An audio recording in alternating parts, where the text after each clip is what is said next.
C'est la polémique qui secoue toute l'Espagne. La Liga voulait frapper forte avec une idée historique, délocaliser un match du championnat à Miami. Mais cette fois, la manœuvre a tourné au scandale. Entre colère du Real Madrid, protestation publique de Courtois et Carvajal et pression politique. Le projet a tout simplement explosé. Le match entre le Barça et Villarreal, prévu à Miami, vient d'être annulé et tout va désormais se jouer à Villarreal. Voici comment on en est arrivé là. L'annonce avait surpris tout le monde. Pour la première fois, un match de Liga devait être délocalisé aux États-Unis. Le président de la Liga, Javier Tebas, voulait offrir une vitrine mondiale au championnat espagnol, avec le duel Villarreal-FC Barcelone à Miami. Mais dès le départ, la décision a déclenché une tempête. Les clubs n'étaient pas tous d'accord. Et du côté du Real Madrid, la réaction a été explosive. Le premier à réagir, c'est Dani Carvajal. Le défenseur du Real a dénoncé une distorsion de la compétition. Nous devons défendre l'équité, et je ne pense pas que ce soit le cas ici. Il a ajouté que certaines équipes seraient avantagées médiatiquement, financièrement, voire sportivement. Et pour lui, ce genre de décision casse l'équilibre du championnat. En clair, il accuse Tebas de manipuler la Liga pour le profit de quelques clubs, dont le Barça.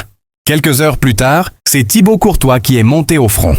Le gardien belge a taclé Laporta et rappelé l'affaire Negreira. Laporta dit que le Real Madrid est favorisé? C'est faux. Depuis que je suis ici, je n'ai jamais vu le Real avantagé. L'affaire Negreira est toujours en cours. Et il a enfoncé le clou en parlant de censure. C'est de la manipulation, c'est grave. Courtois faisait référence aux images de protestation contre le match à Miami, qui n'auraient pas été diffusées par la Liga. Une attaque frontale contre Tebas et son équipe. Le Real Madrid n'a pas attendu pour agir. Le club a déposé un recours officiel contre la Liga, estimant que le projet Miami violait le principe d'intégrité du championnat. Florentino Pérez a jugé la situation inacceptable, parlant d'une atteinte à l'égalité sportive. Selon le Real, déplacer un match du championnat espagnol à l'étranger fausse la compétition, surtout si tous les clubs ne sont pas soumis aux mêmes conditions. En Espagne, la tension est montée d'un cran. Les médias madrilènes ont dénoncé un favoritisme pour le FC Barcelone. Les fans du Real ont lancé des hashtags comme #StopTebas ou #NoLiga Miami. Même certains supporters neutres ont exprimé leur ras-le-bol face à une Liga jugée trop commerciale. De l'autre côté, le Barça, plus discret, a simplement rappelé qu'il soutenait les initiatives pour internationaliser le championnat. Mais dans les coulisses, on sait que la direction Blaugrana n'était pas mécontente de cette visibilité supplémentaire. Finalement, face à la pression des clubs, des joueurs, des supporters et même de la fédération, la Liga a reculé. Le match Villarreal-FC Barcelone ne se jouera pas à Miami, mais bien à Villarreal, comme prévu initialement.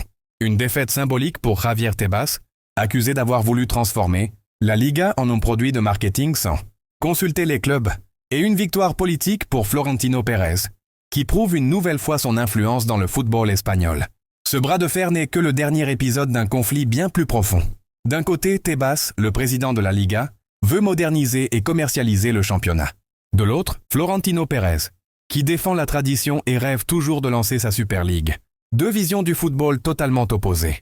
Et chaque décision devient une nouvelle bataille entre ces deux géants. Le Clasico approche, mais la guerre entre Madrid et Barcelone a déjà commencé. En coulisses, entre critiques, recours et déclarations explosives, la Liga traverse l'une de ses plus grandes crises de crédibilité. Et cette fois, ce n'est pas sur le terrain que tout se joue, mais dans les bureaux, les médias et les tribunaux. Le match de Miami est tombé à l'eau, mais la guerre des géants, elle, ne fait que commencer. Entre Tebas, Laporta et Florentino, l'Espagne du foot est plus divisée que jamais. Alors, simple désaccord ou véritable guerre de pouvoir?